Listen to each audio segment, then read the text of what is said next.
Hello दोस्तों, मेरा नाम Deepesh Jain, daily awareness by Deepesh से। आज के टॉपिक में मैं आपको सी सेट की पूरा सिलेबस बताऊंगा, कहाँ कहाँ से क्वेश्चंस आते हैं और कितने क्वेश्चंस आते हैं। बेसिकली इसमें 80 क्वेश्चंस आते हैं। ईच क्वेश्चन 2.5 मार्क्स का रहता है और 0.83 की नेगेटिव मार्किंग रहती है।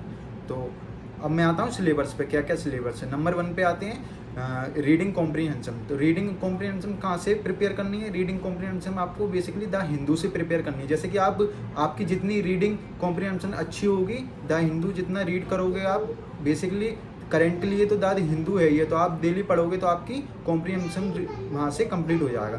तो नंबर 2 पर आते हैं आप कम्युनिकेशन स्किल्स।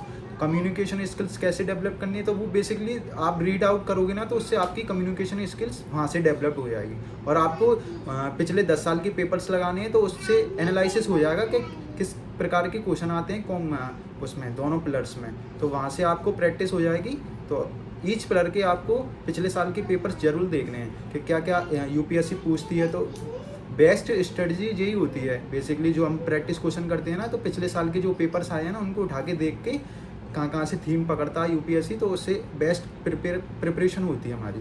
नंबर 3 पिलर पर आते हैं हम डिसीजन मेकिंग। डिसीजन मेकिंग में क्या क्या आते हैं? जैसे कि मैं एग्जांपल दे रहा हूँ एक डिसीजन मेकिंग में, जैसे कि ब्लड रिलेशनशिप हुआ तो एक क्वेश्चन वहाँ से आता है। ऐसे ही इसमें से इस टॉपिक में से 13 to 18 क्वेश्चन आते हैं हर साल। अब 4th पिलर पर आते हैं हम। 4th पिलर है हमारा जनरल मेंटल एबिलिटी। तो जनरल मेंटल एबिलिटी में से जो रीजनिंग बोलते हैं आप उसको, तो वो भी प्रैक्टिस से आप कर लोगे। जो कि 10 साल की जो भी पेपर्स पूछे गए हैं उनसे आप अपनी रीजनिंग एबिलिटी आप कंप्लीट कर लोगे।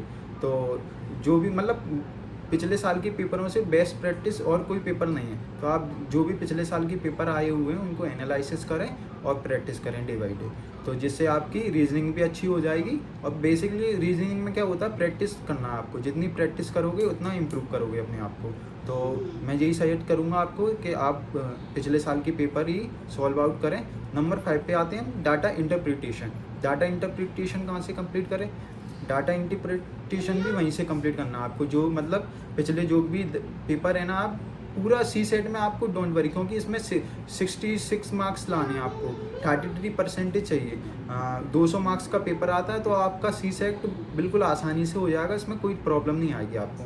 अगर आपकी बेसिक्स मैथ 10th लेवल का मैथ आता पूरा, ये बेसिक्स मैथ हुआ, जैसे कि फ्रैक्शन हुआ, अपना परसेंटेज हुआ, कंपाउंड इंटरेस्ट हुआ, इस टाइप के क्वेश्चंस आते हैं। ईच चैप्टर में से पर्टिकुलरली एक एक क्वेश्चन आता है, तो आप आसानी से कर लोगे। जो कि बेसिक्स लेवल्स पर डिपेंड करता है पूरा पेपर। और जो भी पिछले साल के पेपर है ना, तो 10 साल के पेपर आप लगा लोगे तो उससे आइडिया मिल जाएगा और आपकी अच्छी प्रैक्टिस हो जाएगी। तो मैं बस यही आपको सजेस्ट करना चाहूँगा कि पिछले 10 साल के पेपर आप लगा लें, आपका सी सेट 1 नंबर हो जाएगा।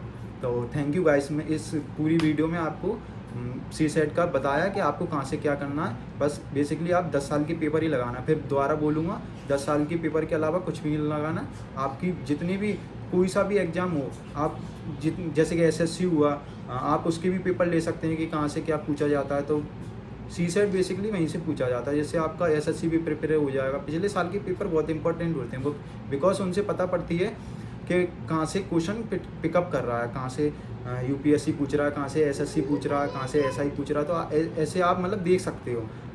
अगर यूपीएससी की 10 साल की नहीं लगानी, तो आपको 5 साल की तो मिनिमम लगाने हैं, मैक्सिमम 10 साल लगाने हैं। और आप एसएससी भी देख सकते हैं अगर आप अपनी बेस्ट प्रिपरेशन मतलब देना चाहते हैं। बेसिकली इसमें 66 मार्क्स तो आपके आसानी से आया है। कॉम्प्रीहेंशन 28 क्वेश्चन वहाँ से आते हैं। तो 28 क्वेश्चन अगर आपके ये सही निकल गए, तो मतलब दो तीन और सही निकल गए, तो आपका बेसिकली आसानी से क्लियर हो जाए। तो थैंक यू गाइस। इस वीडियो में मैंने आपको सी सेट की पूरी स्ट्रेटेजी और क्या क्या पढ़ना है, आपको किसी की बातों में नहीं आना। बस पिछले साल के पेपर ही लगाने हैं आपको, कि कोचिंग ज्वाइन कर लें सी सेट के लिए या कर लें, कुछ नहीं।